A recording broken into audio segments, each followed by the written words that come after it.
I'm sure you're aware that the convoy has come under some criticisms. You guys, or a lot of your team, stayed in luxury hotels with private generators while many Cubans are starving and in darkness.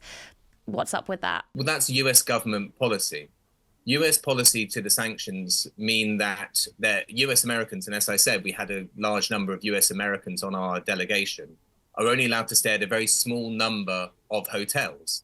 And these hotels are the ones which keep the lights on when there is a complete grid failure and blackout, because the US sanctions only allow in a small amount of fuel to private businesses, which means that by definition, caused by US policy, the only place where delegates from the US can stay are in these hotels. And these hotels, because of US policy, are the only ones with the lights left on. Trump's trying to force out an authoritarian government. Why are you lot helping it to resist? Regardless of what you think of how other people decide to run their own country, no state in the world should be allowed to strangle another state.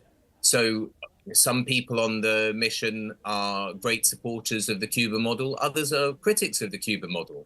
But the basic point is that an entire population should not be starved as an act of collective punishment on the whims of US imperial policy. And that's what we're seeing happen.